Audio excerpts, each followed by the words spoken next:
चंद्रमा पर इसरो अपना तीसरा मून मिशन है, यानी चंद्रयान-3। भारत दूसरी बार चांद की सतह पर लैंडिंग का प्रयास कर रहा है, वह भी ऐसी जगह जहां पर अब तक किसी भी देश ने लैंडिंग की कोशिश तक नहीं की है, न ही हिम्मत। वैसे दुनिया में 11 देश हैं जिन्होंने अपने मून मिशन। अगर भारत का यह मिशन सफल होता है तो दक्षिणी ध्रुव के पास लैंडर उतारने वाला पहला देश बन जाएगा भारत। दुनिया की पहली स्पेस एजेंसी बन जाएगी इसरो। भारत चंद्रमा के दक्षिणी ध्रुव के नजदीक स्थित मैंजिनस्यू क्रेटर के पास चंद्रयान-3 को उतार सकता है। इसरो प्रमुख डॉक्टर एस सोमनाथ पहले ही बोल चुके हैं कि हम चंद्रयान-3 को दक्षिणी ध्रुव के पास उतार रहे हैं, न कि दक्षिणी ध्रुव पर। इसकी वजह यह है कि दक्षिणी ध्रुव का तापमान -200 डिग्री सेल्सियस या उससे भी कम हो जाता है। वहां रोशनी पर्याप्त नहीं रहती। दक्षिणी ध्रुव पर नहीं उतरेगा चंद्रयान-3, वह उसके पास रोशनी वाली इलाके में उतरेगा। फोटो है इसरो।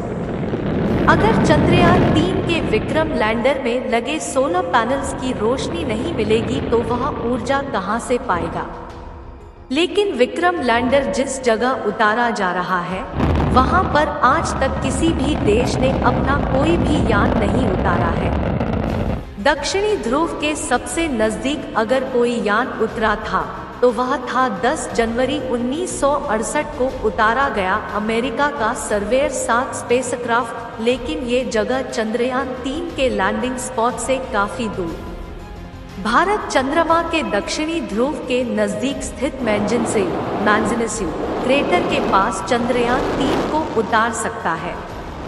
इसरो प्रमुख डॉक्टर एस सोमनाथ पहले ही बोल चुके हैं कि हम चंद्रयान-3 को दक्षिणी ध्रुव के पास उतार रहे हैं, न कि दक्षिणी ध्रुव पर। इसकी वजह यह है कि दक्षिणी ध्रुव का तापमान -200 डिग्री सेल्सियस या उससे भी कम हो जाता है।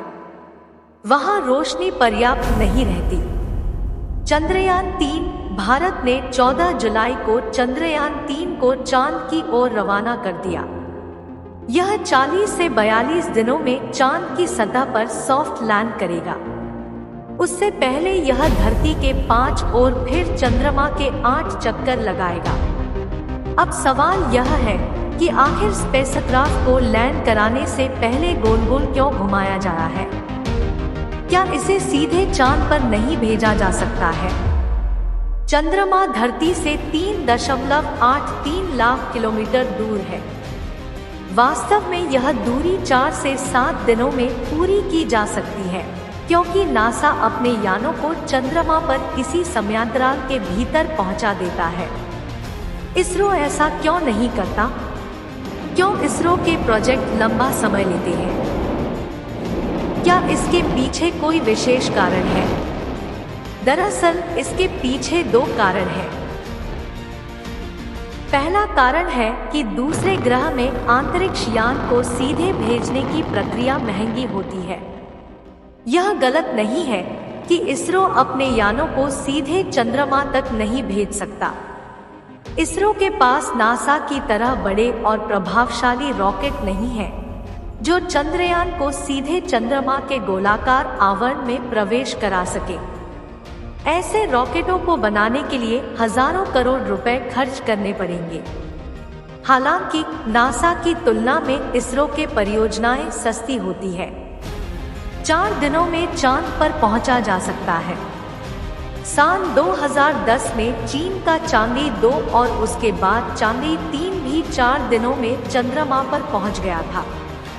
वहीं सोवियत संघ का पहला मून मिशन 36 घंटों में ही चांद की कक्षा में प्रवेश कर चुका था। इसी तरह अमेरिका के अपोलो 11 मिशन के दौरान कोलंबिया 4 दिनों में पहुंच गया था। फिर इसरो का चंद्रयान इसमें इतना समय क्यों ले रहा है? चीन, अमेरिका और सोवियत संघ के रॉकेट लॉन्चिंग की कीमत 550 से 1000 करोड़ रुपए के बीच होती है। वहीं भारतीय अंतरिक्ष अनुसंधान केंद्र इसरो के रॉकेट लॉन्चिंग की कीमत 150 से 450 करोड़ रुपए तक रहती है। स्पेसक्राफ्ट में ईंधन सीमित मात्रा में ही होता है, इसलिए उसे सीधे किसी अन्य ग्रह पर भेजने से बचा जाता है, क्योंकि इसके कारण सारा ईंधन समाप्त हो जाएगा। इसलिए उसे कम ईंधन का उपयोग करके धरती की गति और गुरुत्वाकर्षण की मदद से आगे भेजा जाता है। इसे आप इस प्रकार समझ सकते हैं, जब आप एक चलती हुई बस या धीमी गति वाली ट्रेन से उतरते हैं तो आप उसकी गति के समान गति से नीचे उतरते हैं। ऐसा करने से आपके गिरने का खतरा भी 50% कम हो जाता है। इसी तरह यदि रॉकेट को सीधे अंतरिक्ष की ओर भेजेंगे तो उसे धरती की गुरुत्वाकर्षण शक्ति अधिक तेजी से आकर्षित करेगी। रॉकेट को धरती की गति के साथ तालमेल बिठाकर उसके चारों तरफ चक्कर लगाने से ग्रेविटी पुल कम होता है। इस प्रकार रॉकेट या अंतरिक्ष यान को धरती पर गिरने का खतरा कम हो जाता है। धरती अपनी धुरी के चारों तरफ लगभग 1600 किलोमीटर प्रति घंटा की गति से घूमती है।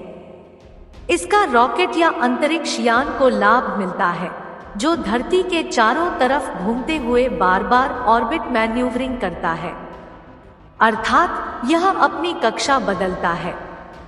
कक्षाओं को बदलने में समय लगता है, इसलिए चंद्रयान 3 को भी अपनी मंजिल तक पहुंचने में 42 दिन लग रहे हैं। चंद्रयान 3 लॉन्च। चंद्रयान 3 अपने सफर पर रवाना हो गया।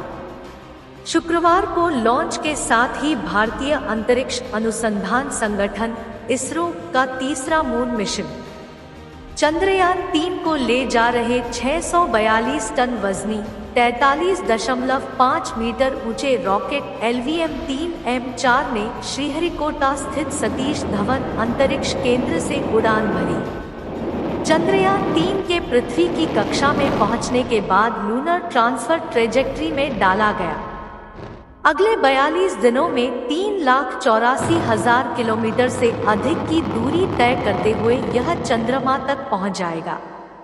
लॉन्च से पहले प्रधानमंत्री नरेंद्र मोदी ने कहा कि भारतीय अंतरिक्ष के क्षेत्र में 14 जुलाई 2023 का दिन हमेशा स्वर्ण अक्षरों में अंकित रहेगा तथा यह राष्ट्र की आशाओं और सपनों को आगे बढ़ाएगा। श्रीहरिकोटा से चंद्रयान 3 के लॉन्च का हर अपडेट देखिए।